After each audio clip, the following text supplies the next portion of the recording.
Welcome to the Hunter Base. What do Maverick Hunters do when they're not hunting Mavericks? They shoot the shit at the base, and that's what we're doing. It's good to do something about recharging. We just sit back, recharge, and talk about the things that we like. I don't even think we have to do it. I think we just did it. I think we just did the intro right there. We just did the intro right there? We just did it right there. I'm going to be lazy, but I don't care. Oh, Jesus. So welcome. We're starting out professional, everyone. We are. So welcome to the Hunter Base. This is the new podcast for both ya boys, Zeromaster, and Canadian Jutsu. Heyo. Because the two of us, we just, whenever we have a conversation, we really get into it, and we spend hours talking about nothing, so we're like, hey, we should hit record on that shit. Yeah, like, holy crap, we really should. Exactly. Like, we were just about to talk about something that we're like, wait, that's what the podcast is for. One of these days, like, there'll just be like a snipe OBS recording and be like, wait, did you hit record on that? Please, you'll be like, please tell me you hit record on that. Yeah.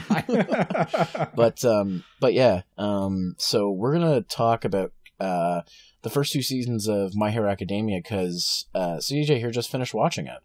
Yeah, I finally got around to watching it. And it's very interesting just for me personally, because I was very spoiled throughout the last year or so that it's been coming out, just because Crunchyroll on Facebook would show like a bunch of the fights and other things like that. So going into it, I had this weird perspective of like, I don't know what the show's really about, but I do know the outcome of certain things. Yeah. Just because you just sort of get exposed to it because it's the hot stuff, because it just sweeps some of the anime awards, or what a lot of people are calling the cringe anime awards. Yeah, everybody was calling this year's Yuri on Ice awards the My Hero Academia awards. Yeah. But one thing I just wanted to give is like what I decided to do. So I watched My Hero Academia when I started getting back into anime, because I wasn't watching anime. Like, I mean, I watched anime, but I wasn't watching like a lot of anime for like the last like 4 or 5 years, because I was really on a Toku binge. And I still am, but I haven't watched any Toku in like almost 2 years, except for like stuff with my brother. So I was like, I'm going to get back in anime. And I had a list of animes. I'm like, okay, I'm going to watch Dragon Ball GT. Cause I never watched it.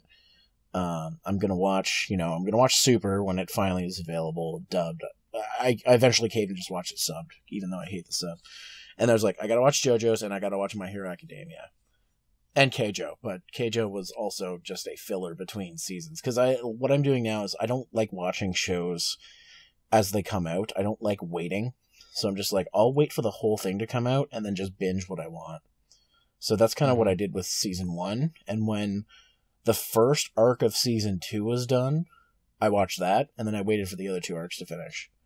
So I kind of like marathoned it, and I guess you marathoned it too, because you weren't watching it when they were new. Yeah, no, I've been working on my projects. I just sort of had it sort of off to the side. And then quickly afterwards, as I had it off to the side, I found myself paying more attention to it than what I was working on. So then I just spent an afternoon like watching 3 or 4 episodes a night before going to bed and stuff like that. So I have to ask you, has Best Girl changed for you? Is it still Alien Girl for you? Mina? Yeah. Mina, I like Mina's design, and she was the best girl that hopped out to me just via design, right? Because I didn't know very much about any of them going into it. So I like her design power. Was interesting to me. I like her power. Her power was really interesting. Though I want to talk about quirks later, because quirks are it's so weird that some have a lot of like science and groundedness to them while others just don't. Yeah, exactly. But obviously, like I said, we'll get into that later. But I was not prepared on how well they've done Ochako. Yeah. I thought like I think she is my favorite girl now, because she's well done. She's well done, and I was like, when I first saw her, I was like, oh my god, is this another Sakura? Yeah. Like, is this happening? Like, and then as soon as they dedicated a little bit more to her. And then obviously in season 2, when you actually have her up against Bakugo, and you're just like, oh, it makes so much more sense now. She actually has a proper motivation, one that you'd think would be a selfish one, but it actually isn't. Like, I thought that was really cool. Also, the good thing about season 2 is it really displays her power more. Because, like, you're just like, this is not a fair fight, like, Uraraka versus Bakugo. And then you're like, no, actually, she's doing just fine. She actually could have won. The one thing about her quirk that was pointed out in season 1 was the fact that she gets nauseous if she uses it too much. But that never seems to get explored afterwards. Like, in the fight against Bakugo, she doesn't actually get nauseous. She just gets hit so much because she's like, getting him to destroy, and she's taking damage by his explosions, that it's like she passed out because of how much trauma her body succumbed to, not the fact that she was too nauseous. Like, I think it was in like episode 4 or 5 of season 1 where like you see her barfing rainbows, and I'm like, I don't think that's actually that's just a representation of her throwing up, rather than actually showing it. Yeah, this isn't JoJo's. They're not gonna just fucking show that shit. Though it sometimes gets pretty violent, which I was actually quite happy with. That I was like, oh, is this gonna be like a weird PG-13 or like Bleach, where it's like either like crazy amounts of blood or my forehead bleeds, right? Whereas in this one, you see the battle damage. Like, the way that they animated like Deku's hand and everything like that being all blown up by using way too much power because his body can't handle it. I was like, man, they did this well. It really shows like how Studio Bones has improved since like doing like a lot of their older stuff, like because most people know Studio Bones for Full Metal Alchemist and Soul Eater. Like, they don't really know them for some of their more obscure, more animated stuff. Like, Studio Bones, like, I've always found Studio Bones' animation kind of middle of the road, but since like watching Hero Aka and actually looking at some of the other stuff they've actually done a lot of really pretty animation on like a budget. And it's interesting because like Hero Aka obviously is on a budget, but like it doesn't look like it's on that big of a budget to like in terms of like them saving stuff for certain things. Obviously, like the highlight of the first arc of season 2 was Deku versus Todoroki, so the most of the, really high end. But the good thing is I really think that what's in its favor is the fact that it's seasonal. It's not like Naruto, or I guess in this case Boruto now. Or any of the other like One Piece, where because it's almost like they only take maybe like 1 or 2 week breaks every once in a while, that they're able to just be like, we dedicate this amount of time to this, and we can make each episode look as if it at least fit within the same thing. It's not like Yu-Gi-Oh, for example, where you can watch a whole season of the original Yu-Gi-Oh and you're like, did like 8 different teams work on this? Yeah, exactly. Like completely different studios. It's funny too, because like one thing that I think about when I'm watching is that like, because the Naruto comparison has been made a lot, because I mean, like, I don't know about you, but I've been watching a lot of like anime YouTubers like who talk about these things, and one of the more popular topics is My Hero Academia, why this is good, like weird like facts about the show. And it has been brought up several times, the comparison to Naruto, and I think the biggest thing you can see is exactly that the show takes breaks. Where Naruto's taking a break is, let's do a filler arc, which My Hero Academia has 1 filler episode, and they did it, and it actually improves a character's story.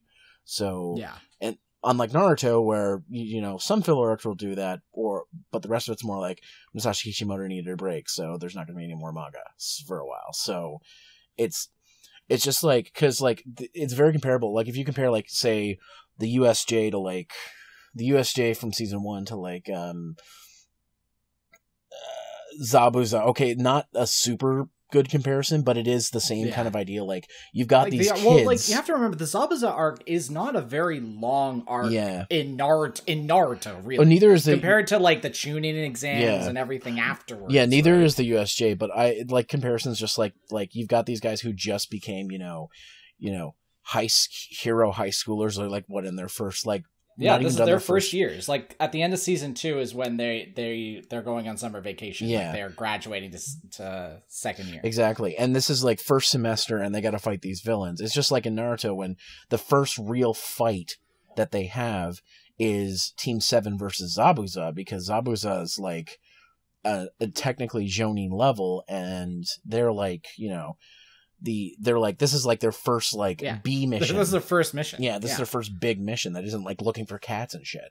So it's kind of compares there. And when you can also compare the tournaments, but it has been pointed out that the tuning exams is actually a much better, has a lot more going on, but it has weaker character development than the Hiroaka one does, because the Hiroaka tournament had already developed the characters more than just like the core Team 7. But you can see they were playing favorites, and this is probably my only complaint, is that they have this class, right? They have class A, right? They're the hero class. These are the people that are going to become or learning to become heroes. They were put in this class for that reason, right? And in season 2, we learned that there are multiple divisions. There's like a support class. There's like the intelligence and like business side of heroes and stuff like that. Exactly. And then there's like a B class. There's sort of like the sidekicks that have like weird types of quirks. Exactly. But a lot of the, like, some of the more interesting people didn't get as much face time as I wished, right? And like, when you're bringing up like a filler arc, like, it's good that Sue was able to get that. Yeah, because really before that I was like, I don't understand why people like this. It's this frog girl. Yeah. Like, other than the fetish part of it. You know, like that, and I mean, I'm not saying that you enjoy it for that reason, but like, I know a lot of people that are like, man, I really like that hentai of that frog girl. I mean, I'm not going to say I don't, but I know, but like, that's what I'm saying is like that. I viewed her as that. Like, she was sort of like, to me, when I first was introduced to her, was that she was sort of like that, the one that calls shit out. Type of character, where she's like, oh yeah, you have All Might's powers. Like, she's the one that noticed. Exactly. And you're just like, oh, is she going to be a call out character? Because I don't particularly like that when it's just sort of like, all right, the silent observer type. Also, the fact that she says ghetto instead of croaking actually ticks me off. In the dub, she says ribbit. I know. In the dub, she says ribbit, but it's like, that is like, it's not an inherent frog thing. Right? Because she has frog in her, so I thought she would go like "arr," like an actual like croak like a frog.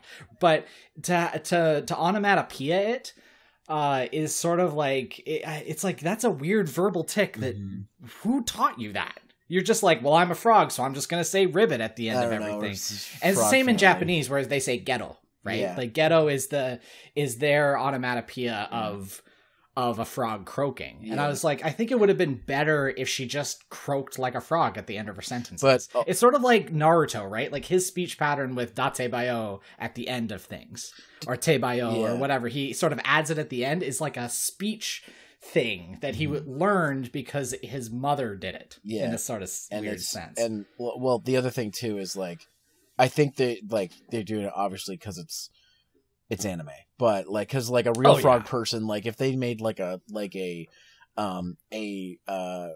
dark movie universe reboot of My Hero Academia, she probably wouldn't say Garrett. She'd maybe say it once to like please the fans and make it go. It wouldn't be like it'd be like something to put in the trailer, like in that. I think like they're doing it because there's like the show can balance the comedy and the action really well, which is something that like really reminds me of Katsuki Hitman Reborn, because that show was one of my favorite shonen shows for a long time, and it was the thing it had to find. It started off as a comedy, and then it decided to become an action show, and then it had to find the balance.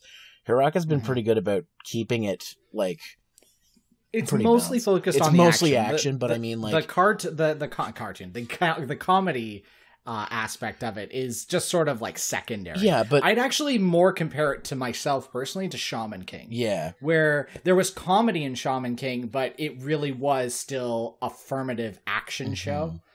Exactly. Obviously, there's a lot more characters, but like going back to what I was saying is like, a lot of certain characters got a lot of screen time that, you know, I I don't know. So, It's like, especially Bakugo, I'm still on the fence about him because it's funny because he's a character that spells I should hate him, but I fucking like I think he's great. Like he's like it's something like I won't get into spoilers too much, but something happens later on that it also is a little bit of a comparison to Naruto, but only in the very slightest.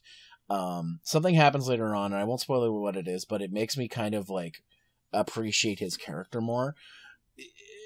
But it doesn't help the fact that he basically starts off being like a yelling, raging asshole just because, you know, this guy who I used to bully now is, you know, following the meme of be careful who you bully in middle school. You know what I mean? Like literally be careful who you bully in middle school. Like the thing is, like, I quite like Bakugo's motivation. Like I think his motivation is good, like winning at all costs, like fight everything because you gotta fight, right? Mm-hmm. There's no running away. If you have the strength, you gotta do it, right?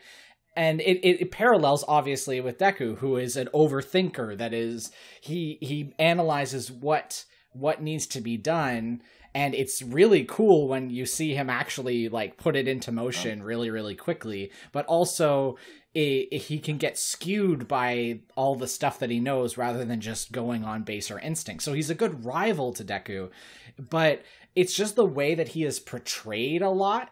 And you're just like, man, they could be setting up that he's going to be like saying, well, the way your attitude is you're just like a villain, so why don't you be a villain? Yeah. But he's going to be like, no, I'm a hero because, fuck you, because I choose my own destiny. That's something that I was really worried about, that like he was going down the villain path. But I'm kind of glad that it's not. And there is something that kind of explains Bakugo best, and this is a line later on, but it doesn't spoil anything. So I'm just going to say it. At One Might, All Might says to them, you know, Bakugo's the hero who wins. Deku's the hero who saves. If you both, and he's basically like, if you both would just work together, you could be the best heroes who win and save. So, and they both kind of have this realization like, fuck, you're right, we should just work together. But they don't actually work together, but like they both have this thought where they're just like, we make the other one stronger by, you know, being that thing that overtakes where their weakness is. Because Deku's smart, but he's not particularly, like, the only reason he's, like, strong is because he has, you know, one for all, but he still can't fully control it.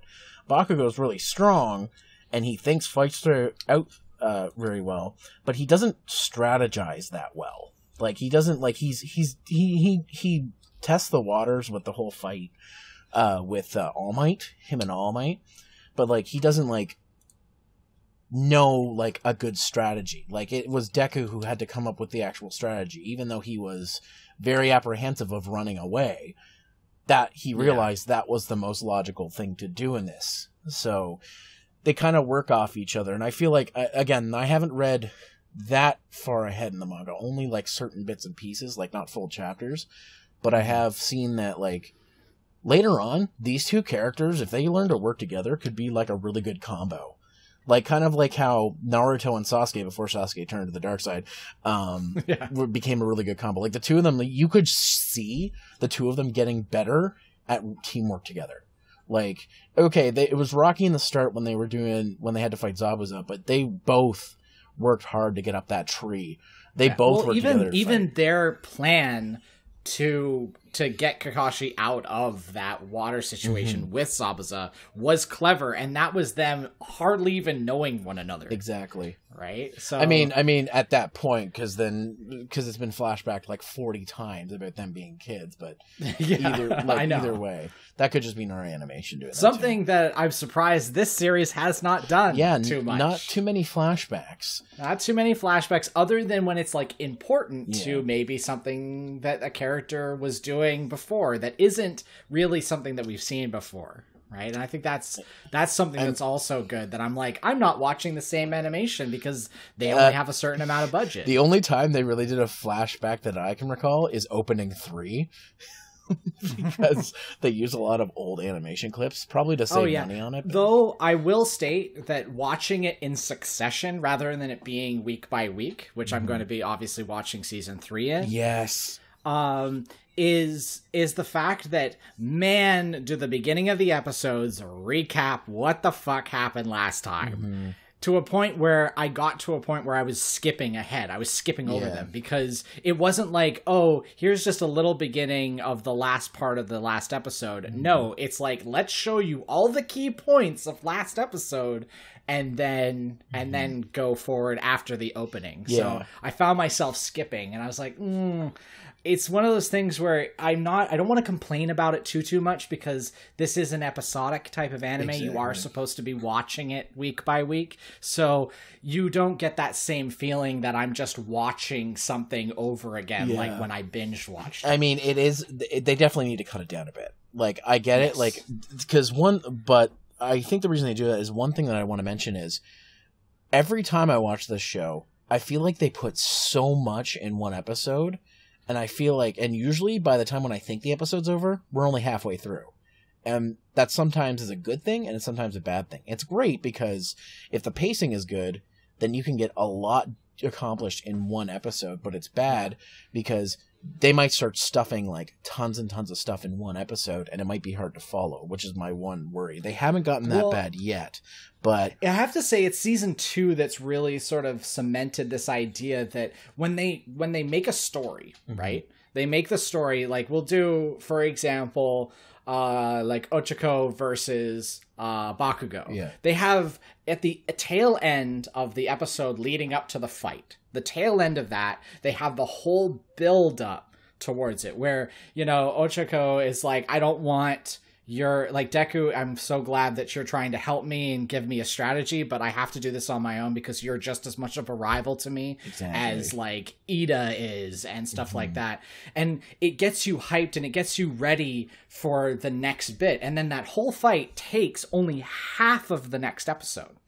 Exactly. And then another setup happens, and then each episode has a payoff and then a setup, a payoff and a setup. And it's good to watch as a whole because you're getting everything sort of like in good increments where it doesn't feel like the pacing is like, here's a huge bit of setup and then half the payout and then they cut it and then the rest of the payout is at the beginning of the last of that next episode, right? Yeah, and that's one of the advantages of the way I compare it is I compare the entirety of the Chunin exams to the entirety of season 2 because it has some of the same beats. Like it has the tournament, it has the training, it has and then it has the well, it doesn't have the like surprise villain thing, but I guess you could kind of fit Stain into that idea, but it kind of follows a lot of the same narratives, just not in the same order.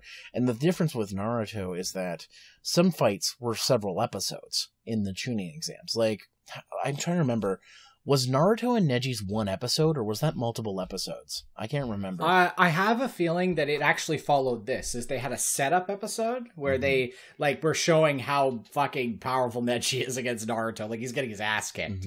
And then they had a whole payoff which went into Neji's backstory as well. So it fit in Neji's backstory and then Naruto defeating him in the end and changing his perspective.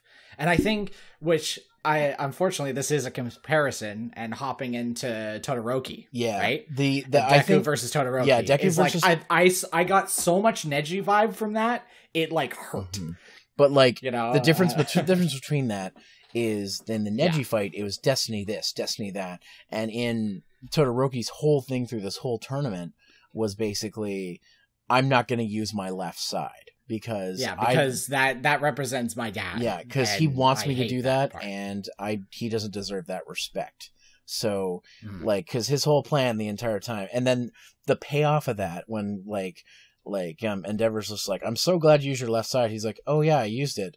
I only used it because for a second I forgot you were there. So like that I forgot to think. I didn't think about you when I used it. And I think that split second. The interesting thing is too is the Todoroki's decision to go to his dad's agency kind of sort of it doesn't really match up to, you know, Neji talking to his like uncle, where at the end where his uncle told him how, you know, his father's end was. Whereas with the difference is like it's still the same outcome. Like there's a newfound respect Neji has for the family, where Shoto is kind of the same, but he also like he's not like. Well, his general motivation, his change was the fact that he is his own hero. Mm-hmm. He isn't just his mom's side. He isn't just his dad's side. He is him, right? These are his powers. And they're not his dad's. Exactly. They're not his mom's. And then obviously him reconnecting with his mother was so good. Mm-hmm. I was like, holy crap. Yeah. Someone actually had a fucking brain on their head, rather than it being like he understood why his mother snapped. Mm-hmm. It wasn't because she secretly hated him. Yeah. Right? And he never even looked at it that way. Yeah.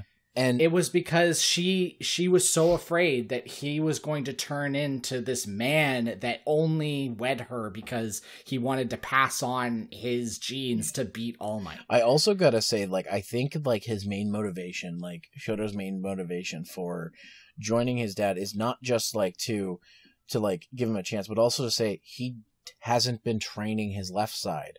So he needs to get stronger at using his flames. And he realized that. He's realized, I can't be a hero just using my ice. Like, I have to be able to control both sides equally. Because, like, there's hundreds of things you could do with the ability to change temperature. Like, hundreds. And say he can make things really cold, but he can't make things really hot. He probably realizes, I can't control my heat as much, so I should probably, you know... I'll, swallow my pride a little bit and then go work with my dad because he's all fire and he knows what he's doing. So if I get training from him, then I know that I'm going to be able to control this. So yeah, well, Deku pointed it out, saying that think of him having sort of mana reserves, right? Is like his ice drains, but his fire stays. But if he uses them in conjunction, he can actually use more ice because he's regulating his temperature. Because you notice the more he uses his ice, the more frozen he gets. Exactly. Like it doesn't go like crazy weird with it, with his powers. But at the same time, I was quite surprised that they're like, oh yeah, no, like his arm is like half frozen, his face is starting to get frozen. Yeah. But then as soon as he switches to fire, all that ice melts away, and then he's able to switch back and forth between them later on when they fight against Stain. So, because it really shows out his weakness for only using one side when he uses only the ice, because you can see him getting like frostbitten and shit. Like he's just like he's not even the only time before that he used his left side was to unfreeze tape arms.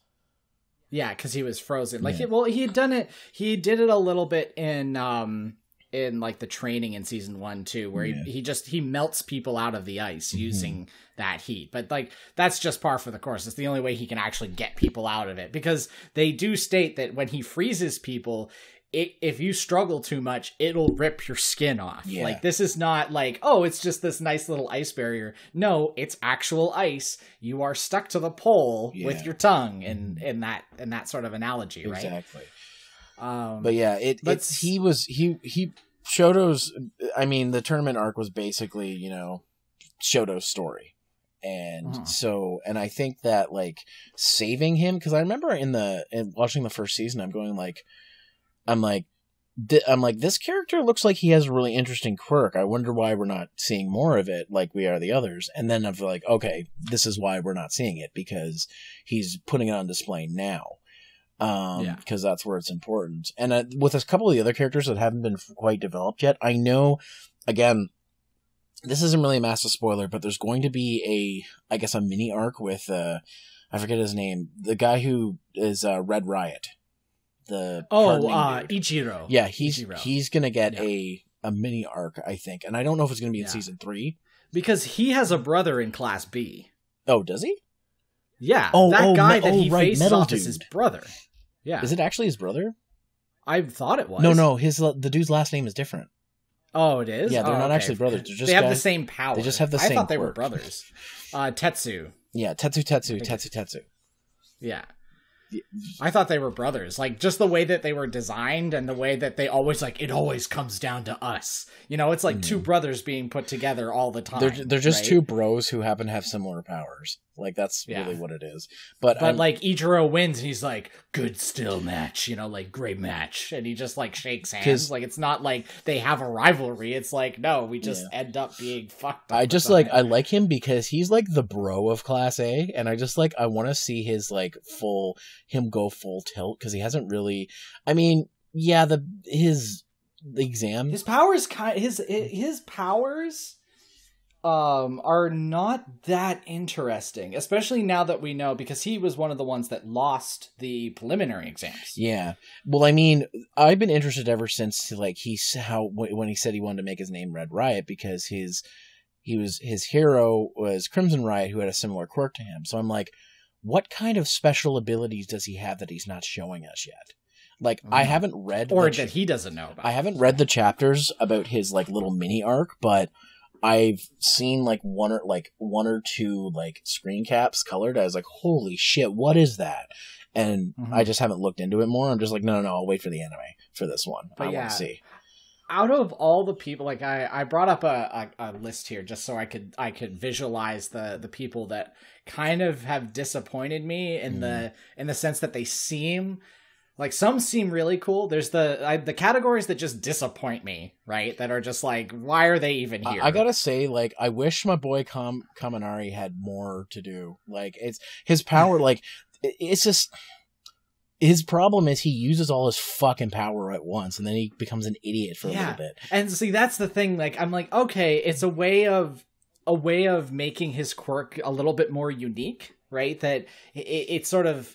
It affects, like, his own electromagnetic field in his body. The things like the surging of his brain, because obviously all of our brain uses these types of electro things. So if you burst out, it would fuck your brain up. I want to see Kaminari's ability in a fight handled the same way as Chili Peppers was in JoJo Part 4. So okay, I don't know that reference. Okay, well, the stand Chili Pepper in Part 4 is one of the early more dangerous stands because he can run across anything that has a power line. And if something has a battery, he can basically move freely.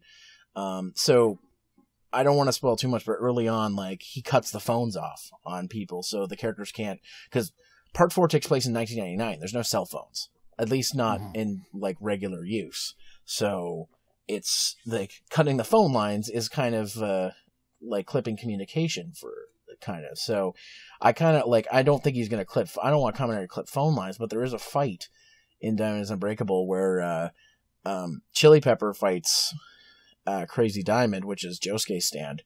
And they're surrounded by power lines, so he has the advantage. I want to see something like that, where he's just like, he gets into a place where he can use his quirk without, going full tilt and then turning into a dumb idiot. You know what I mean? Like, I want to see something like that.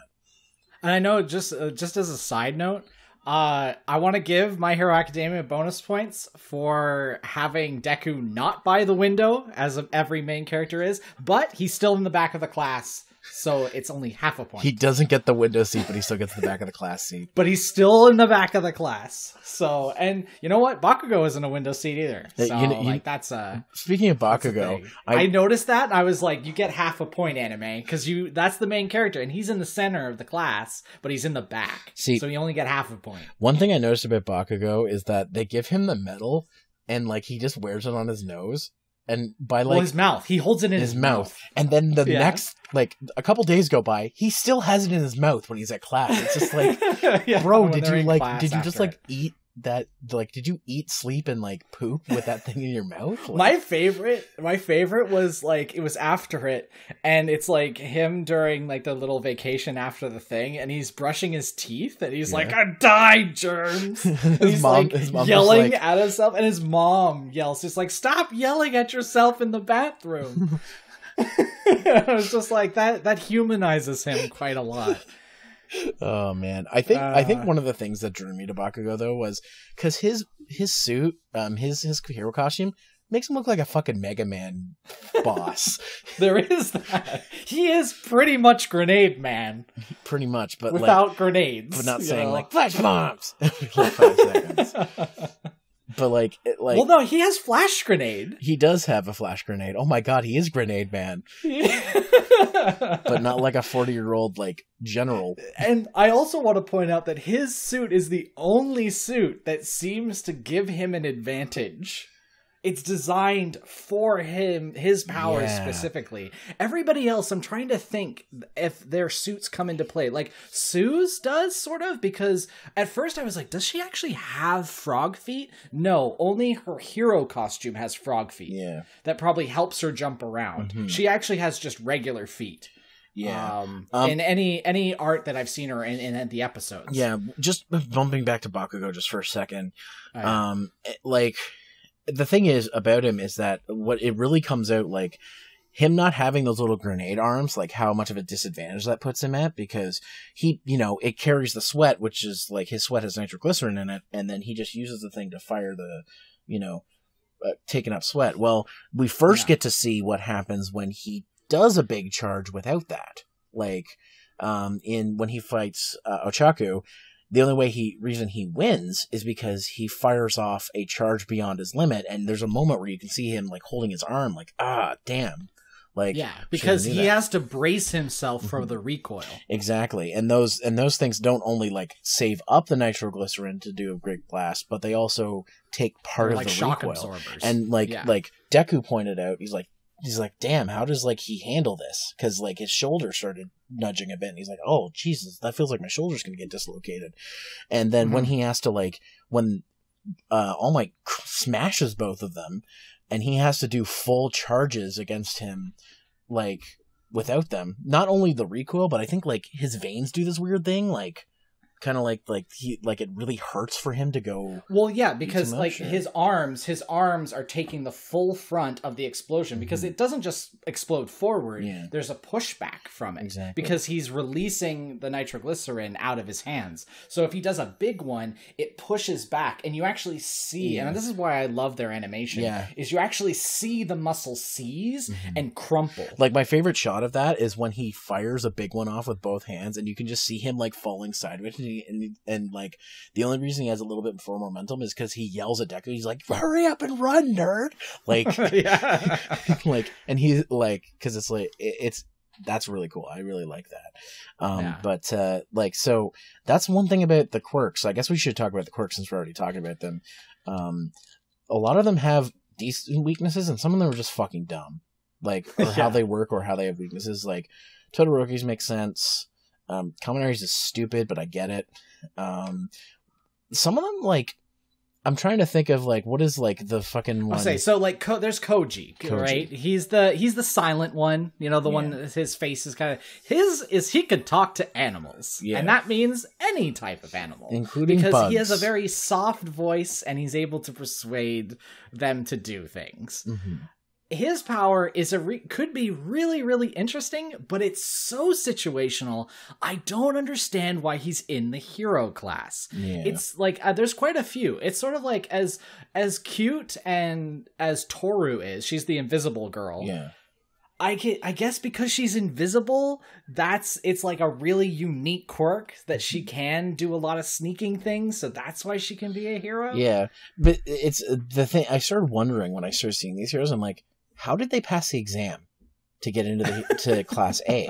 Because I'm like, okay, some of them I could see, but Mr. I'm afraid of bugs, there couldn't have been that many animals in that enclosed space. So if anything, there'd be bugs. So he would have had to get over his fear there. They do a relatively good job of when they were doing the grading, when they're first put into class A and they do the what's that teacher's name? It starts with an A, or he's a racer head, but it starts with an A. Aizawa. Yeah, it puts them in categories on the one thing that they're able to do, the ball toss or hovering or the long jump and stuff like that. They grade them, and I realized that someone like Koji was always put relatively at the bottom. Yeah. And he's not one of he's sort of the middle road character. You see him, he's when they were doing the class rankings for the exams, the actual written exams, where you realize that Mina and Yuga are like really fucking low on the totem pole. And then obviously all our main characters are in the top 10 of the class because they have to be. Every time I look at him though, like, I wonder if he like started listening. What would happen if he started listening in on the squirrels from like Rick and Morty? Yeah, well, see, that's the thing. It's like, how does his communication with animals work? Like, we haven't really explored that.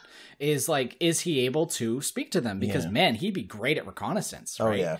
Is you could send in, like, ants and other things that would be able to scope out and do stuff. He's like a opposite of Shino.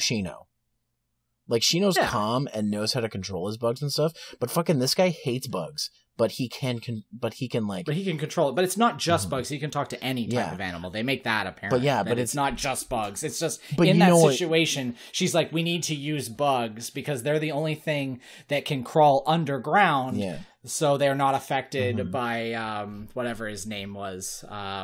Present Mike couldn't. Yeah. Couldn't hit them with sound. Yeah, but you know what I mean, right? Like he has a very adept ability for exactly what you said, reconnaissance, like things like that. For like attacking, like, I mean, it worked against President Mike, but it might not. Will it work against other? Like, he would not be able to win against All Might, for example. Yeah. But like comparing anybody to All Might is probably not a good thing, even in the state that he's in now.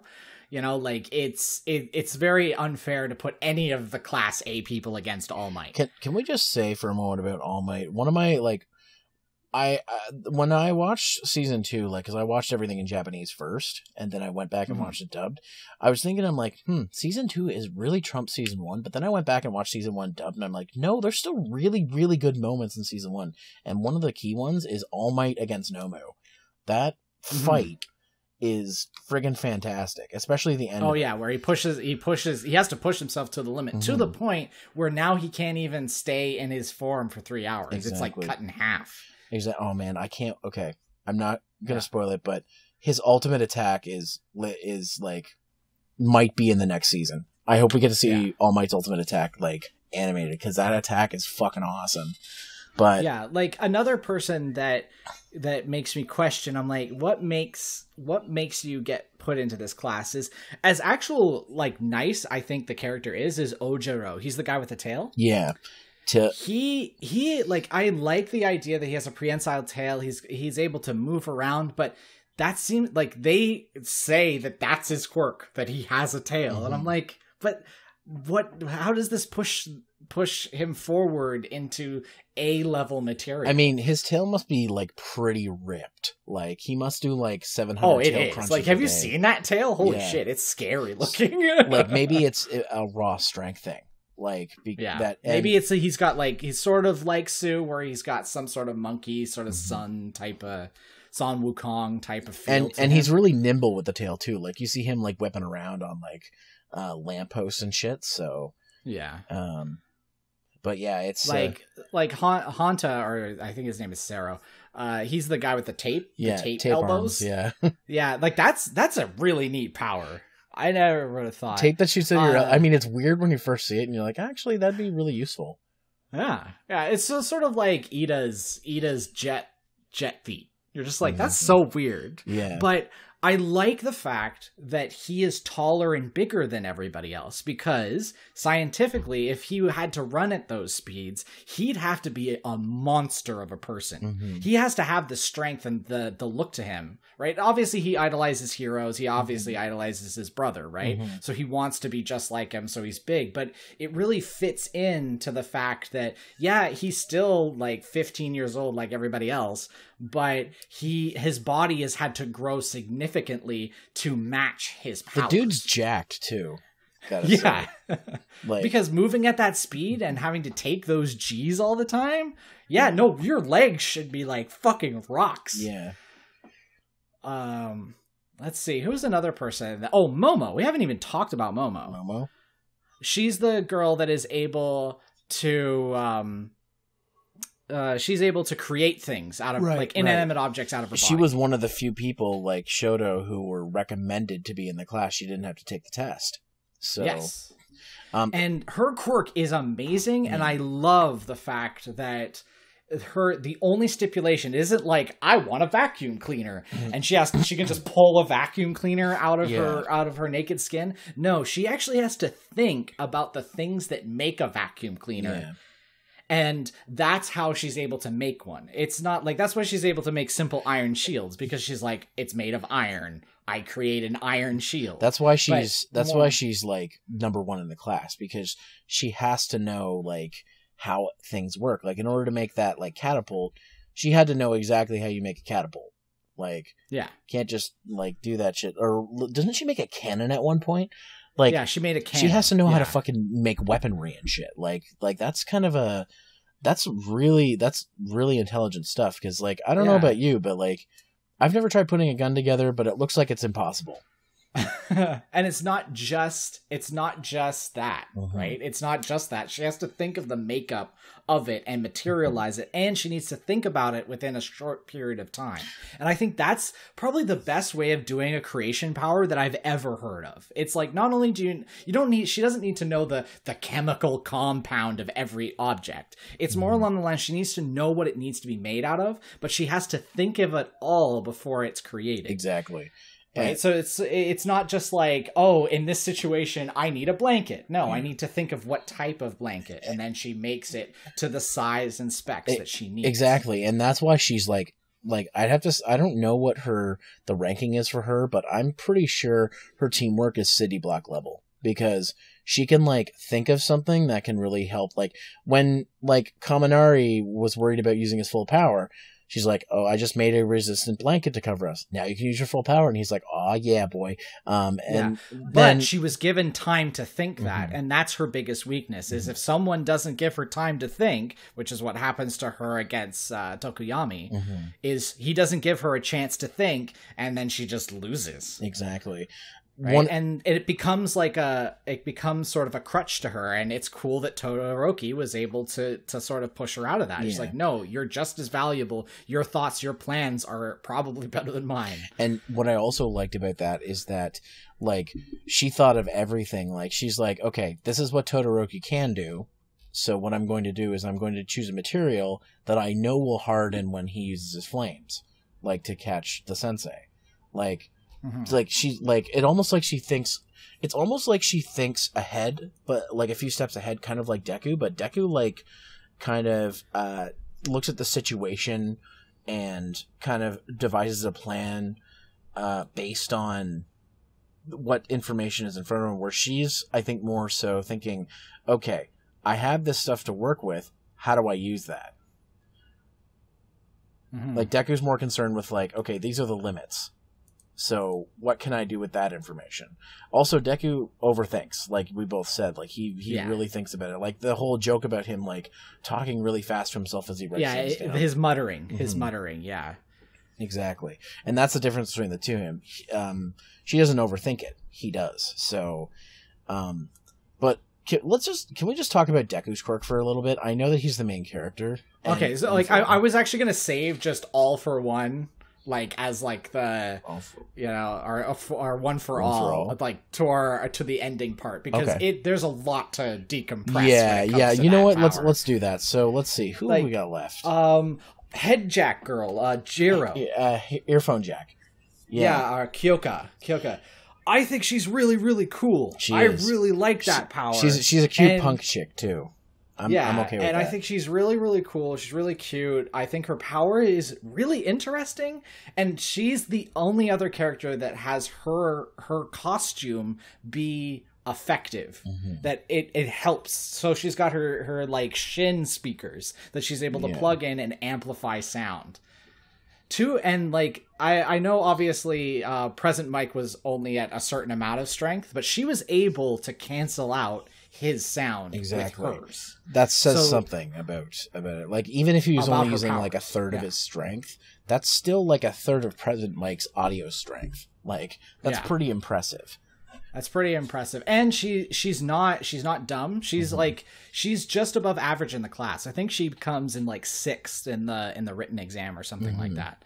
Like she ends up being very, very smart on top of it, but she, unfortunately, this is what I'm saying, is she's like disappointing to me only due to the fact that she's underutilized. Yeah. That they focused more, like, to the point where they focused on fucking Minata. I just, like, I don't care about this little perverted midget thing that has sticky headball things. Like, I think his quirk is useful. I just think, like, his quirk is, like, yeah. Well, I'm not saying his quirk is bad. Like, but he is just, like, really, like, this is all we're gonna do with him is every time you see him is he's just being gross. Yeah. And even his reason for being a hero is because he wants girls to like him. But I mean, the one thing I'll say about that is, and this was even pointed out by what's her name, the nurse lady. I'm trying to think of it was it's Medical Girl or something. Medical like Girl that. or something. That, like, it's not Recovery about, Girl. like, it's good to have a goal. Like, even if, you know, he doesn't have a really lofty goal, he just wants to bang chicks. But I mean, at least he has a goal and has thought about why he wants to be there.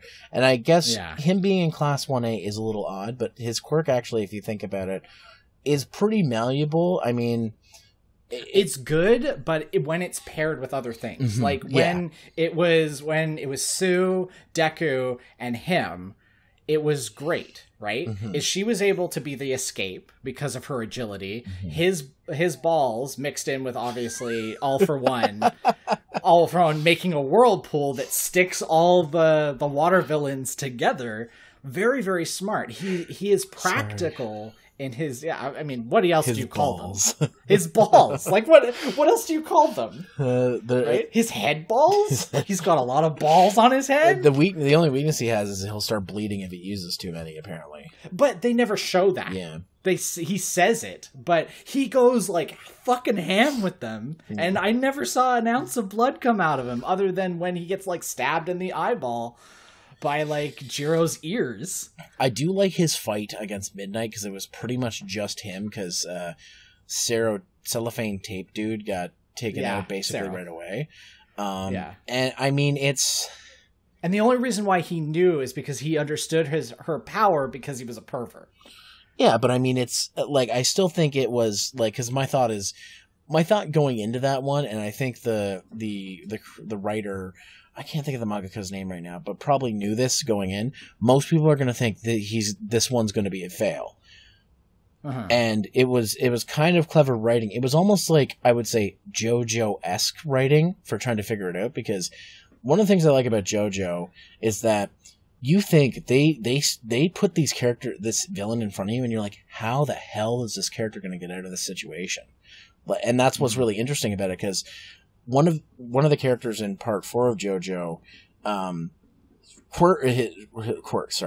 his stand is actually kind of weak, but he uses it so, like, effectively that it works out for him in the end. Like, you think, like, he's always paired against characters that are way stronger than him. He just knows what he's doing. So it's one of those things where I think that was the initial thought with that one, because everybody's initial reaction was like, they're going to lose. There's no way they're going to win. It's fucking Midnight's ability is too broken. Like, how the hell are they going to win? And then he ends up winning in the end, which I think is really cool.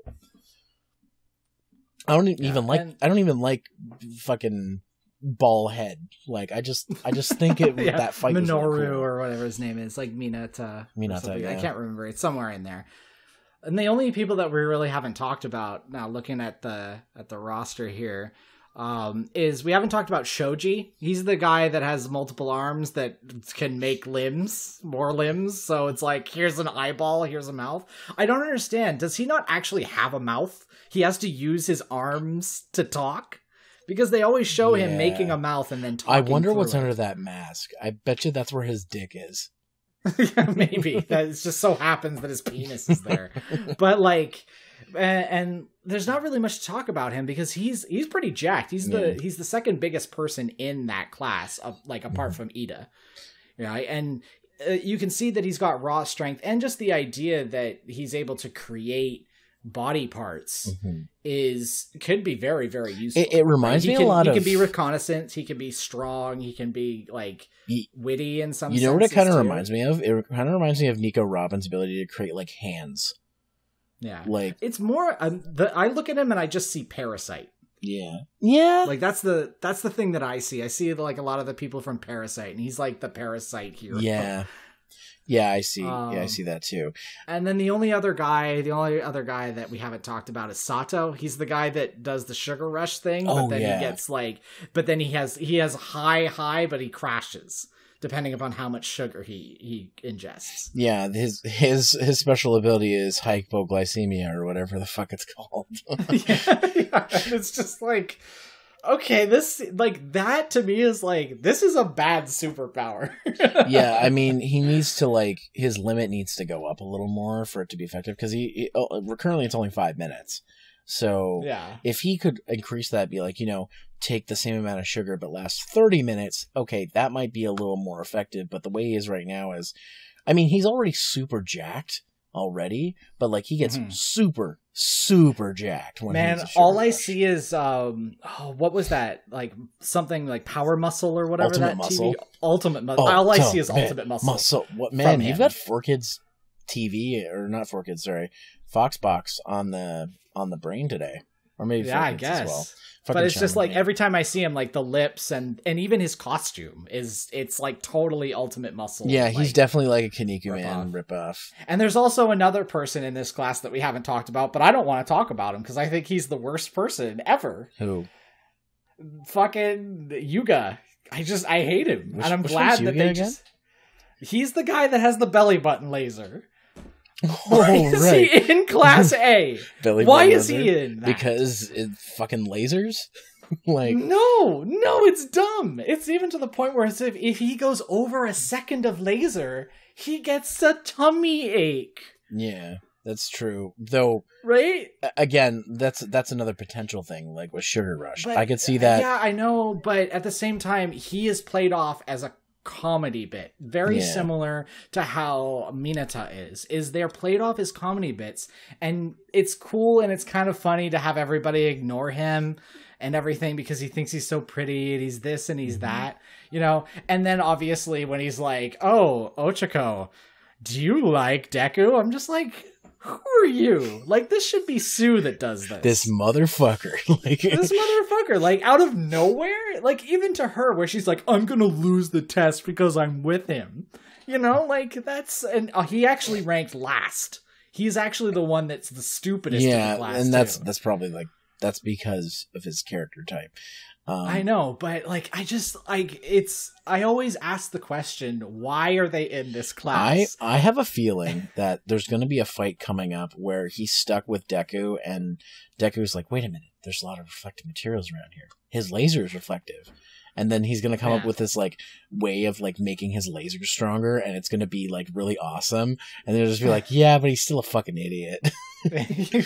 I was thinking that he was gonna like this is the thing, he's got this special belt, right? And I'm like, does the belt, like, is it sort of like Cyclops's like eye laser thing? You know how Cyclops, if he opens his eyes and he doesn't have his special thing in the X-Men, right, that it just blares out lasers everywhere. Anything he looks at, he just incinerates. Right? Is it the same thing with his little laser belly button? Like, imagine coming into that quirk. Like, just he's like 4-year-old in kindergarten, and then his belly button is going crazy with lasers all over the place. Like, this is where I'm talking about, like, the weirdness of quirks, where I'm like, like, exactly. Sue, one thing I do want to talk about Sue is really just animal traits in general. So quirks that are animal based. Obviously, she goes to the marina, and during her that filler episode, we learn a little bit about, like the Navy and the Coast Guard and aquatic heroes. The main guy there he's that seal dude. Yeah. And his special power is that he's like a seal, but he is a full-fledged fucking seal dude. But she is this weird amalgamation of like a human with some frog character. Yeah, there was an OVA. I think it was. I haven't seen all the OVAs because Crunchyroll doesn't have the rights to them. But there's like, because I think they're on DVDs in Japan. But there's an OVA about her family. Her entire family is fucking frogs. Like, like it's. I don't know. Like, again, I don't know the canonicity of it, but I think the OVAs are based on like like little author end of manga things, and they just expanded them a little bit. But like her entire family is frogs. Her parents look like a test tube abomination. And I think that's part of the reason why she looks a little more like a regular girl that happens to be a little froggy, because like that shit's got to get thinned out as generations go on a little bit. But yeah, no, I see what you mean. I kind of see it a lot like I can't remember what they're called in One Piece, but the animal powers in One Piece, where they're just like, I'm just a buff dude that also happens to be a giraffe. Like, just like shit like that. Like, that's the way I see it. Like, so they have all the advantages of what a fucking giraffe would have, like having a tall neck or whatever. And it's just like, that's the way I see it. It's just, they're just like furries. They're just fucking furries. That's all they are. Furries. Yeah. It's just like, how does this quirk work? Like, it's just sort of like some people cannot be fucking crazy looking, and then exactly, other people can. Exactly. It's just, again, I think of it the same way as the One Piece beast powers. I don't even know what they're called, but it's the gum fruits, or not the gum fruits. That's the fucking fruit that gives you the beast style. Devil fruits. They're called devil fruits, I think. Yeah, exactly. But like, for example, like Tokoyami, why does he have a raven head? Like, it doesn't seem like it's even part of his power. His power is that he has like a dark soul. He has a dark shadow. But why does he have a raven head? Sorry. Is he the Dark Souls of My Hero Academia? I guess so. And you know, like, I do like the idea that his shadow is more powerful in the dark, you know, like, and he has to be careful because if there's too much shadow, it can take him over. But we never see that. Yeah. It's just the idea that it's like, it's so weird. I'm like, why do you have a raven head? I mean, his shadow... I mean, he looks cool. He looks super cool. And I'm not really complaining. It's just sort of like, but your power doesn't need that. I mean, you know, like, it doesn't make it any different. His shadow is probably the closest that My Hero Academia gets to having a stand reference. Like, it's basically... Because it does have its own personality. Yeah.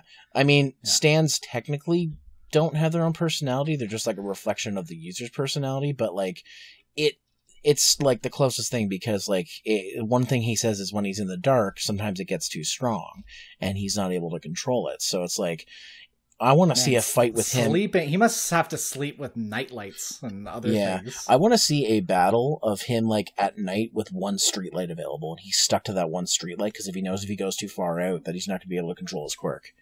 Like, that would be really cool. I hope that happens. But, like, yeah, because I like the ability, like his Dark Shadow ability, but it has very, very big disadvantages. Like, if it's a really sunny day, his quirk's not that strong. But if it's a really, really dark night, he can't control his quirk. So it's like, his is all about balance. So he has to find the right balance too. And I think that's a good thing, because it gives such a dynamic range to his power that's why I don't have any problem with his power. Like I said, it's so odd that he has a raven head. Yeah. And it's not part of his quirk, right? Like Sue, her quirk is a frog, so she has frog-like characteristics. Maybe. Also, I have no idea where she fits her tongue. Her tongue should not fit in her head. Yeah, it really shouldn't. Or her body, for that matter. Maybe she has it all in her stomach. I don't know. Well, she's got two stomachs. Yeah, one of her two stomachs is just for the tongue when she's not using it. Yeah, maybe. So oh god, that means she throws up every time she uses her tongue. Oh, jeez. Anyways, back to the Dark Shadow thing. I think probably his is like Todoroki's is like a mismatch. It's like one of the parents is a bird person, and the other one is like, I can control the light or something person. I can use shadows. And somehow the mixture of the two made a bird entity that lives inside of him. Yeah. I mean, it's definitely possible. Like, the show's already shown that there's I forget what the show calls it, but like quirk marriaging or whatever. They're like arranged marriages, but for quirks. To make quirk abilities. Because like Shoto has a lot of siblings they, Yes. you know, they tried a few times before they got it right, essentially, according to Endeavor. But that's the thing, is he was trying to make the ultimate power. So he wanted half ice and half fire. Like, and Endeavor wanted that. He actually wanted he didn't want him full fire. He wanted him both. But each one of his siblings seems to either lean one way or the other. Yeah. Like, you do see his sister at one point, and she's got white hair like her mother, but she's got little strands of red in her hair. So she may actually have slight control of fire, but she's technically not the successor that he wanted. Yeah, it's probably like she has full, like, a lot of control of ice, and she just has the temperature thing that makes it even out this way. That's what would be really interesting. I want to see the Todoroki families fucking. Oh, I'm sure we'll see more into that as the show progresses. Just because, like, even though he has resolved as a character, his father needs a little bit of resolve too, right? Exactly. He needs a little bit more redemption. I think, I don't know fully what happens, but he has a reaction in one of the parts later on, in one of the fights later on with All Might, and it, like, I think he has this realization of something. I don't want to spoil it, but he has this realization that's just like, you know, maybe it's not all about, you know, being number one. Because, like, I don't know if it goes anywhere, but... Do you believe that Endeavor knows that All Might has that injury that causes him to revert to his weakened form? I don't know if he knows. I know that he's not in the know on it. I would say, like, he's, like, it's only a select amount of people that All Might trusts. Only the teachers at UA know. Yeah. Like, that's why he doesn't appear as Skeleton All Might or Toshinori in front of him, because he'd be like, "Who the fuck are you?" Like, you know what I mean? Like, and then he'd be like, "Wait," because that would either do one of two things. That would either ruin Endeavor, or that would, like, he seems like a blabbermouth. Well, yeah, no, he'd be like, "I'm the number one hero," because look, he can't even be All Might anymore. Exactly. So it's one of those. His pride would take over. Exactly. By the way, just gotta say, like, he doesn't have facial hair. It's just fire. It's just fire. Yeah, that's on Is he always on? Like, can he turn that off? Yeah, like when he goes to sleep, does he just have this little halo of light around him? And, like, he like, if he has a night where he gets, you know, he's thinking about something and he can't fall asleep, he's like, "Oh, damn it." Well, I mean, all the heroes, like the actual pro heroes, we only really see them in their hero costumes. Wait, what if Endeavor has the ability to grow his fire beard as much as he wants, and then Daisy has to be clean shaven, he just turns it off? Maybe. What the Can he shave the fire beard? But he does he instead of growing a beard, does he grow fire? Can Todoroki grow a fire beard? Maybe. But okay, so have we talked about all the we've talked about all of Class A. We don't really need to go into, like, the teachers too much. I don't think we could talk about the villains, but I think we've been avoiding the elephant in the room, which is the main power of the show, which is Deku's power and All Might's power. I have to say, I'm glad that after the tournament arc is when he started learning how to control his power. But the problem is he's like, he can only control it up to 5%. So it's all or nothing, essentially, right now with him. But the good thing about his power, and I really liked how quickly, and it fits into Deku's character, that when he actually was put up to the test about, like, I'm only using my power in the moment, right? When he's trying to jump between walls, he's like, I'm trying to use, like, a little bit of power in my legs and then switching and using a little bit of power in my arms and going back and forth, when all I need to do is say, what if my whole body used 5%? And it obviously takes away this idea that he has to overthink, right? He's, like, thinking more clearly. Yeah. So and to see him gradually bump his body up where he's able to punch now. He's able to punch at almost 50%. without damaging his body. Yeah. And that's really good. It's, that I'm seeing proper progression, that it isn't just like in the heat of the moment, Deku used 100% of his power and now he's able to use all of it without damaging his arm. I mean, like he definitely used more when he attacked All Might in the end of the exam, but he had a little bit of a repercussion. It wasn't as bad as it was when he was using 100% every time he used his quirk.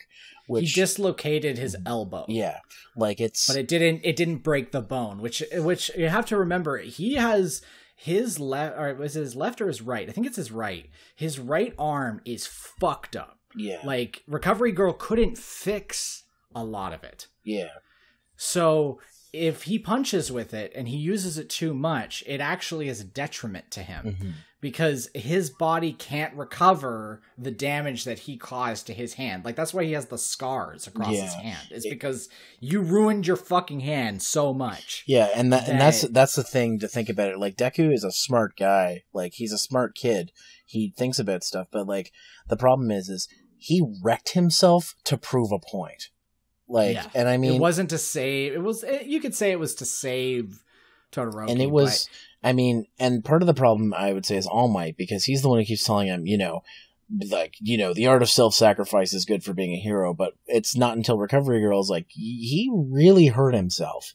Yeah, he should probably find a better way to control his quirk. You cannot praise him for this. Yeah, then All Might kind of still praises him for it. Yeah, and that's the problem. I think that's why I like the fact that he's like things like Aizawa being the homeroom teacher is perfect, because Deku gets right away, I can't use 100% of my power in my arm to break it just to pass this one thing. I have to, think about it, because Aizawa makes a really good point. There's no point in you using 100% of your quirk. It's a strong quirk if you can only save like 2 people. Like, you could save 10. It's not worth it. It's like, it's not worth losing your arm just to save one person. Exactly. And it's just like, you need to like think about these things, because you may have to save 20 people, 30 people. And if you can only save 2 because you can't control your quirk, that's a problem. So it's one of those things where he had to learn very quickly, find ways to control his quirk. I was really glad that he wasn't going to use the whole break my fingers thing for much longer past the like tournament arc, because that worked for the time, but it wasn't going to work forever. No, like, and if there would have been like, I would have just been like, is that like this his superpowers? He just breaks fingers. Yeah, I mean, because when I originally saw it, like before I knew that he actually had All Might's power, when I was viewing these things when Crunchyroll posted the fights and stuff, I'm like, he must have like some sort of explosion or thrust power, and if he uses too much, he breaks his hand, right? And I was just like, that's his power, but no, it's just the fact that he has like cosmic fucking powers that were passed down from quirkless person to quirkless person. And the thing that does a good job of the, like, one thing I'll say, and a lot of people said, is like, this show has a really strong like first couple episodes, because it establishes specifically how strong one for all is, because the heroes even commented at the end of the second episode, they're like, wow, he changed the wind. Like, All Might is so he strong. Altered the weather. Yeah, All Might is so strong. He punched the weather to rain. Like, so that he created such an updraft that it caused rain. He's giving that much power to like a 14-year-old. It's a lot. That's why, like, and like, think about if Deku didn't do that, like 10 months of training, first time he used the quirk, he'd die, because he wouldn't be able to handle the blowback. I'm so happy they figured a way to fix that. The only problem is now he can only use 5%. His quirk isn't quite as impressive as it was when he was using 100%, but I'm sure that will be over time, that he'll be able to control all of it. I just hope it's not as he grows up into an adult, where his body can actually properly handle it. I will say I've only seen as far into the manga that he can control 8%, and he can't even fully control 8%. Like, it was a spur of the moment thing, kind of like him being able to use 100% and not break his arm against Tomura Shimaraki. Yeah, like in season 1. he uses a smash and it doesn't. He hits hurt him. No, he doesn't hit Tomoru. He hits Nemo. But he didn't get any blowback. Though I think now that I think about it, I think Deku's quirk is he doesn't get the blowback if he doesn't get the benefit. So like, there's been times he's charged up his quirk and didn't use it, so he didn't get any repercussions, but he still charged it up. You know what I mean? Like, so my thought is, if he's even doing the charging, he's already put the risk out there, and he's got to get something from it. But no, apparently, as long as he doesn't hit something, he doesn't, hurt himself. Yeah. But I thought just the charging up would be enough, because it's like, okay, I've gone this far already. There's no turning back now. I guess I better hit something with this. But apparently that's not the case, and that makes a little more sense to me now, thinking about how he uses his quirk now with full cowling. Because full cowling is basically he uses the quirk the entire time instead of just use it in my fist or my foot or whatever. Like and that's gotta be like really hard to control, because I'm like, all right, I am super buff man at 5%, and I have to stay like this while also thinking of a plan and not, accidentally shoot up to like 50% and hurt myself. So it's got to affect the way. But Gran Torino, the old man with jet powers that I still don't understand, is like incredibly strong, because he's just like an old Mega Man. He is an old Mega Man. He's just like old Mega Man that went through a car wash a couple too many times. He's Mega Man without the ability to shoot a buster. He just slides. Yeah, he's Slide Man. Slide Man. But even then, like, he talks about how All Might got through all this, and he's just like, he learned to control. He got that 5%, and then it was 10%, and that was 50%. Well, see, until his body was ready to be able to be at 100% all the time. The thing is that actually, because I read it differently, because the thought from what I understood what Gran Torino said is that All Might could do 100% right away. He didn't have 100% of the control, but like his control was better than Deku's. Well, his body could take 100%. That was the difference between him and Deku, is that All Might could take the 100% and his body could take it. Right? But he couldn't control it, just like Deku can't control it. But the only difference is Deku his body can't handle it. You know what I think? Now that I think about it, is maybe All Might's One for All was a lot like Sugar Rush's Sugar Rush. Like, he could use it for 5 minutes and at 100%, but that was it. Like, and then he was out of gas. Because the way it was explained is he never had to do that build-up thing. And because Deku and, All Might are two different people, the physiology the quirk evolves. It like, the whole thing about One for All is it evolves every time it's passed down. Like, it retains a certain level. Like, it retains its certain quirk aspect, but it evolves every single time. It gets more and more powerful the more people it go through. Like, that's how they've, or at least he's explained it. And so, All Might is super, super fucking powerful, but Deku can actually go beyond that. He's like plus Super Ultra. Saiyan 3. Yeah, please, plus Ultra. He's Super Saiyan level 3 in this case. Yeah, and I think that's probably why it's a lot harder for him, because he might actually be, when he's, at the start of the series, when he's putting his all into it, he's probably using an attack, he's probably using, his 100% is probably stronger than All Might's. Like, All Might's, yeah. If you think about it, because of, like, how much, like, in fact, not just, like, better, a lot better, because of all the blowback he's getting on it. Whereas, I'm sure, like All Might's big weakness is he's missing part of his stomach. So, of course... Well, he doesn't have a stomach. That's how they said it. Like, he lost, like, half of his body and his stomach. Exactly. He says he doesn't have a stomach. I don't know how he's alive. Like, how does he eat? I don't know. Like, fucking willpower. It's All Might. Yeah. It's probably willpower. Yeah. who knows? But like, that's why it's an interesting that there's a difference between them. Obviously, there's going to be, because one of them's been using the quirk for years and years and years. The other one just got it yesterday, and he like didn't have the advantage of Bakugo or anyone else, where he gained his quirk, in kindergarten when most people apparently gain their quirk.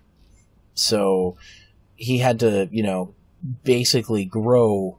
He had to have an accelerated growth with his quirk to match everyone else. Wait, no, All Might was quirkless. Mm-hmm. Yeah, All Might was too. He was just like Deku. Exactly, but it was passed to him, but it's just for some reason his body was able to handle it more differently than Deku's does, and it probably works differently with all the one for all users, because we've only seen the two. I mean, technically, we've seen the one before All Might, but only from the back of their head. So we haven't technically seen how they use the quirk. So there's probably going to be some kind of episode showing it, that leads us to, I guess, talking about All for One, which is the quirk to steal quirks. Yes, and that I thought this would be a good way to segue into the villains here for a second. Mm-hmm. So, Stain, super good, super great. Yeah. I love his villain motivation. Mm-hmm. A+. I do like the fact that his way of thinking is become infectious to other villains, and that they want to carry on that type of legacy. Other dude, Tomagari or whatever his fucking name is. Shimaraki. Yeah, he can just... I don't want him as a villain. I don't. Well, I have bad news for you. He's like one of the main... I know. I've seen the promotional art for season 3, and I'm like, oh no, they're gonna spend time on this guy. I think the thing, like his quirk is... I mean, they played it off as being the scary thing that he can, make anything decay. Make anything decay, which is a scary quirk, but I'm like, every time he went to go use it, other than using it on Aizawa, he got interrupted. So we barely saw his friggin' quirk in the first season, and so we don't know what the limits are, like, what he can actually do with it. So I'm sure we'll see more of that in season 3. I know it sounds like you don't really care, because he has a shit personality, but... I mean, I want to see what his motivation, even taking when he finally has a confrontation with Deku at the end of season 2, where I was like, all right, this is where his motivation evolves. This is where it pollutes the ideology of Deku, right? Mm-hmm. That, he's we have to save people, and, everything is important to be able to run out into the face of danger with a smile on your face, mm-hmm. right? Where I do kind of like the idea that he's like, I'm going to show you how fragile that persona is, or that way of doing things, and it works into his powers because he's decay, right? So he wants to break the fragility of what All Might has made in the presence of smiling in the face of danger, mm-hmm. because when people see you smile, it puts their hearts at ease. So though the world may be full of villains and danger, there will always be someone there that can push forward and save. So his pollution of that idea, and to say that I'm going to get rid of that thought, and that's his character motivation, is so what you're saying is you're just adopting Stain's ideology, but you're just taking it and making it about some pity party because you yourself, most likely from what it seems, is that he was in an accident that killed his parents, and there was no hero there to save them, or maybe he killed his parents and a hero couldn't save them, or whatever the circumstances. Yeah, I mean, I don't know if that's the case. That's his only character motivation, is well, a hero didn't save my parents, so I hate the world. Heroes are just I don't think that's the case. I hope so. I mean, not. I don't think so. I know something about him because it got spoiled for me, but and I'm not going to spoil it here, but it's a pretty big what the fuck moment. So I don't want to spoil it, but it's now. another like semi prediction, sort of understanding about at least what the episodes were giving me is All For One is able to steal quirks, right? But he can't hold on to them. Like without his body, like get the same thing that happens to other people is you shove too many quirks into someone and they just lose their minds. They just become nomus. Yeah, they become nomus. They just become these husks of a thing. So he has to store these quirks somewhere. And I thought, what are the things that he could store them in? And what's a good representation of taking all those hands that are put on Tomura? That he is being used not as like a conduit, but he has to wear these arms because those are all stolen quirks. And his power stops them from entering his body because he has decay. So they can't be forced into his body the same way. So he's sort of used as like a living battery for All For One. That's why theory. All For One allows him to go do his shit because he's holding these powers for him. And like I said, the symbolism of the hands is like they're holding power within them. That's a good theory, actually. I just thought it was his costume.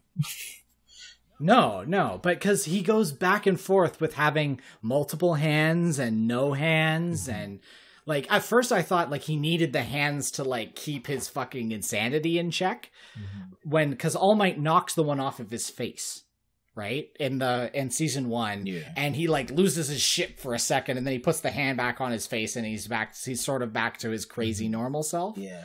But then later on, we notice that those hands have been removed from him in season 2 because he's recovering from the gunshot wounds from that pro hero or teacher, the Quicksilver dude. I can't remember his name at this moment in time. The one who accidentally hits, who scuffs Invisible Girl's titty.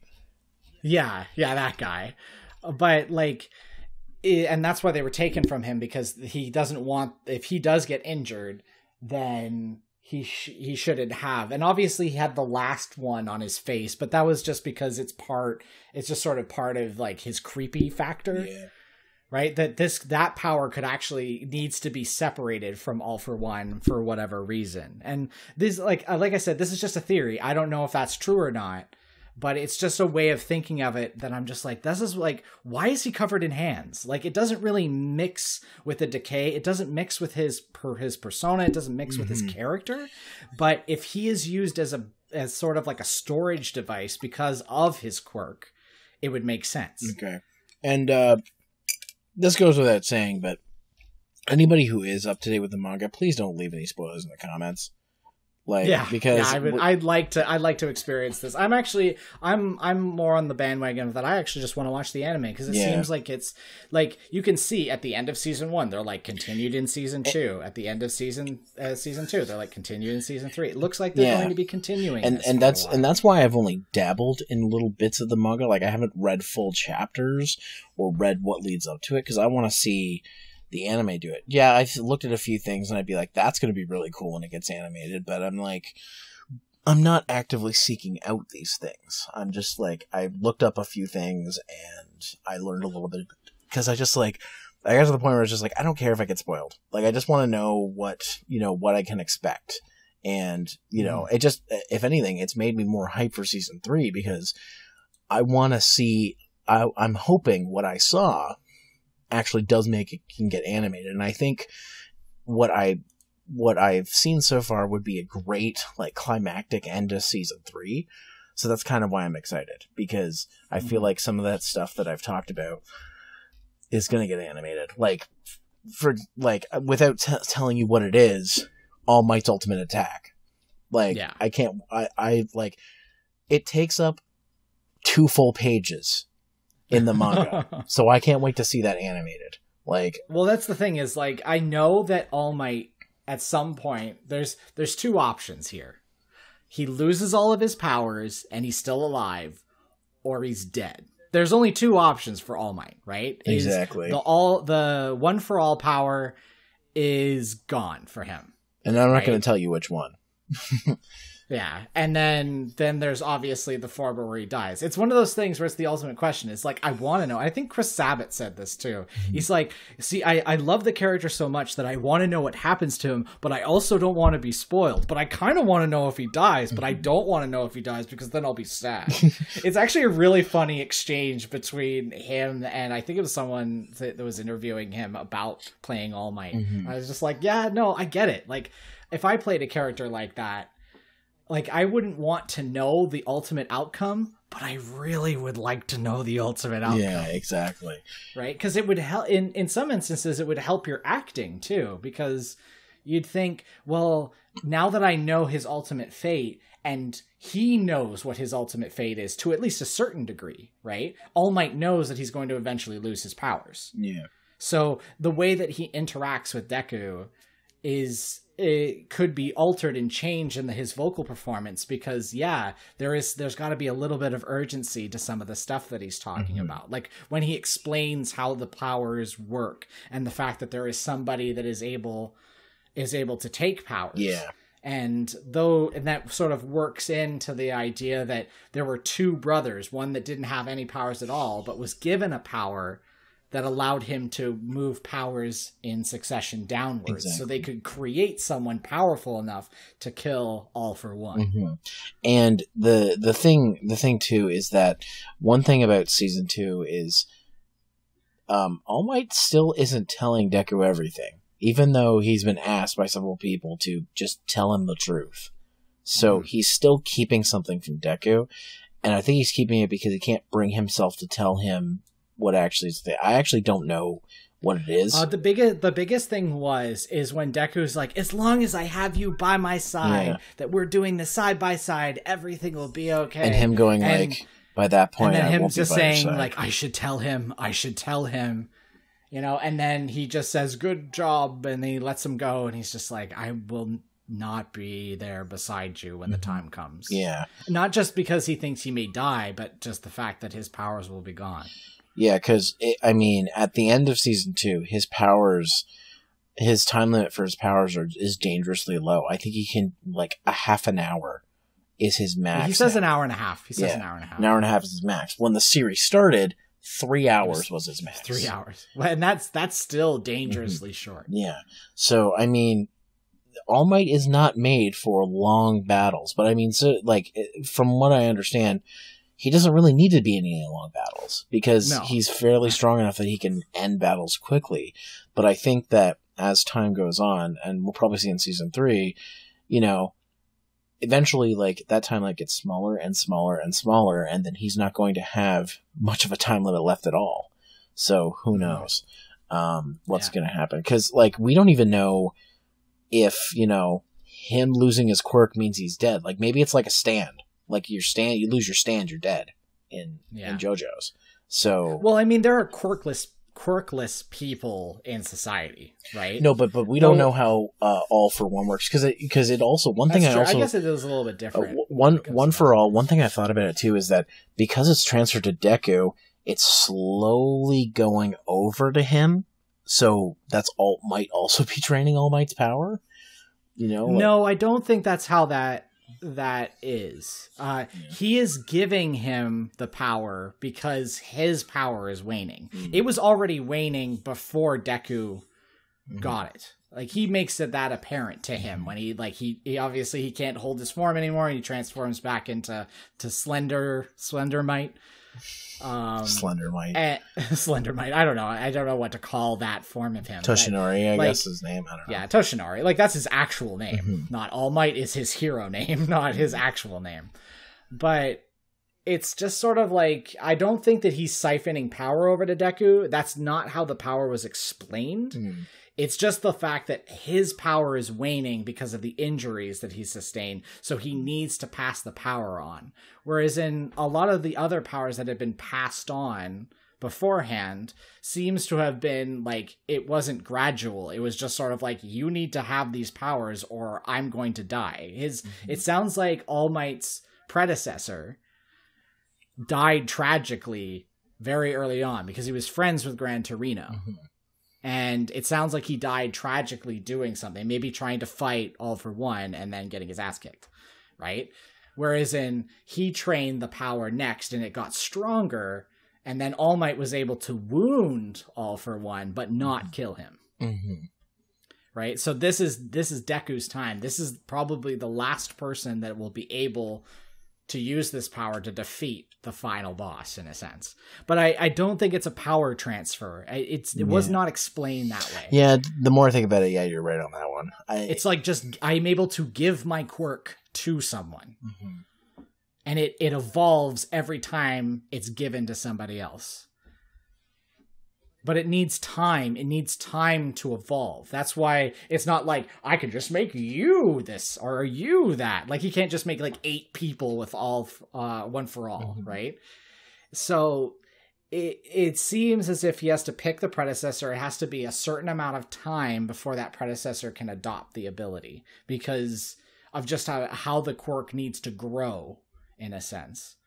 Mm-hmm. And I did like the fact that they pointed out that Stain licked his blood, and I was like, wait, does Stain fucking have his power now? Yeah. Especially after Stain's conviction made everybody fucking scared of him. I was just like, man, that's like kind of like what fucking All Might does. And then I was like, wait, he absorbed Deku's DNA. So that would make him could make him have the power. But then All Might says, don't you worry, it can only be passed on if you will it. Yeah, and Deku's like, oh yeah, I wasn't even thinking about that. Yeah. Yeah. And he was like, I wasn't worried about that. I was worried about something different. And I'm just like, so how does will play into this? Yeah. Like, I get the DNA thing, you know, but like, how does will factor into this? Like if later on in life, if Deku fucks his wife, can he will his child to have one for all, or was his wife right? it? Like, he could just be like, all right, I like the way that the story may be going is Ochako may end up being his girlfriend / love interest towards the end of the series. So I'm like, is that how that works? Can he just birth one? Because All Might doesn't have a girlfriend, right? Yeah. He didn't have a wife or anything that we know of. Maybe he did. But maybe he was worried about that. And he's like, I don't want to put anybody in jeopardy because I'm the ultimate hero. And if I'm married to someone, then that's a weakness in a sense, right? They'd have to be of equal strength, in a sense. Exactly. So it's a very interesting show. I like it is one of those things where I'm glad that I binge watched it to this extent, because it got me all hyped and prepared for this April. Exactly. I mean, part of me was thinking, I'll just wait and not, I'll wait for season 3 to run its course. But now I'm just like, nah, I'll watch this weekly. I mean, it's because I have enough stuff that I watch anyways that I'm not going to feel like I'm missing out.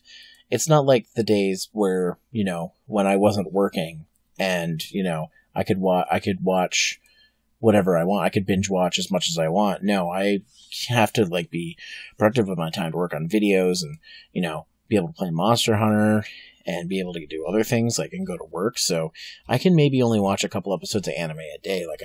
Before I hopped on, I watched a couple episodes of Diamond is Unbreakable. And I'm like, that's all I'm going to have time for if I still want to, talk to my friends or do this podcast. You know what I mean?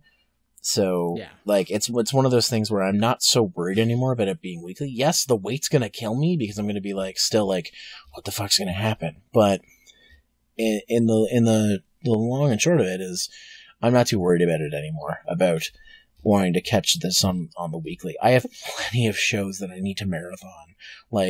I still have arcs of Dragon Ball Super I need to watch. I haven't even watched the Zamasu arc yet. And that arc's over a year old now. So that just gives you an idea of some stuff. And not to mention so many good shows that I haven't had a chance to watch yet. But yeah.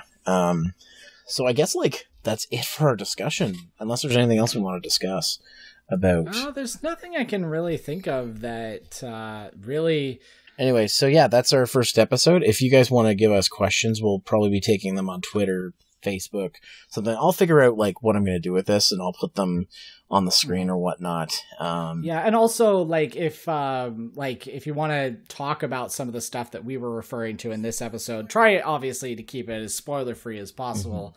that we could maybe come back to this topic and sort of answer our opinions on something or change depending upon how the season goes. Yeah, and that'd be great. because we could probably do like a season 3 recap when it's over. Yeah, and also, like, if you guys have topics, please, tweet them at us, Facebook, all that good stuff. Leave them in the comments, because I'm sure there's stuff. I definitely want to do an episode on JoJo's when I finish Diamond is Unbreakable.